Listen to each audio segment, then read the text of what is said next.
Dewan, I know that.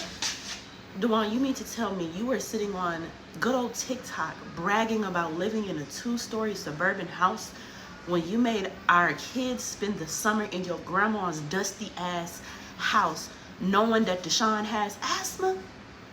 That's child endangerment, sir. And 100 steps ahead, boy, you are stupid. You are literally on TikTok bragging about being carded.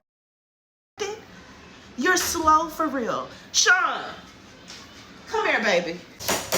Hey, Sean, let me ask you something.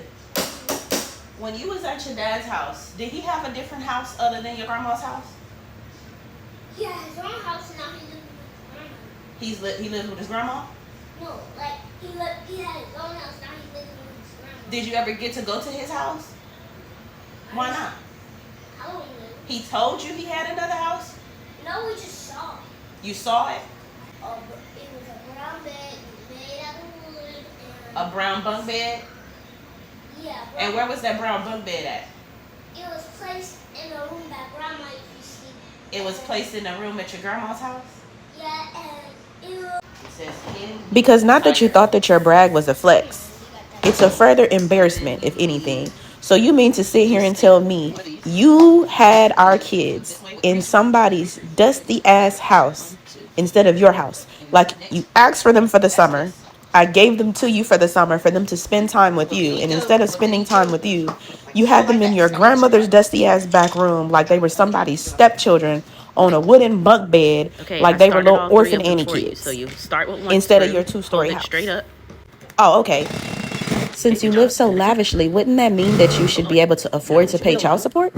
Because last I checked, it says $0.00. I mean, you're taking care of yourself very well, it sounds like.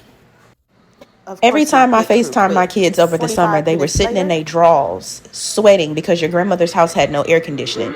So you're bragging about having and owning a 2-story house that they could have been comfortable in for a whole entire summer. But instead, you had them in somebody's 1923 back room. So you could go ride it outside. I'm glad to see that you think that you're really flexing on me. I have taken care of my kids with 6 figures. I have taken care of my kids with $6. Regardless, I have always taken care of my kids. But you... And I'm glad that you're admitting your affiliation, because all of the videos Jaden has on his tablet that you said mysteriously broke, and Jaden said that you were doing some shady business. Now I understand exactly what that shady business was. That's one of the main reasons why I left you in the first place, because you were endangering me and my kids trying to play slumlord. Boy, you are pathetic. I keep saying it. I'm going to keep saying it. I'm going to keep saying it. You need to grow up and find you something else better to do with your life, because clearly you don't have one.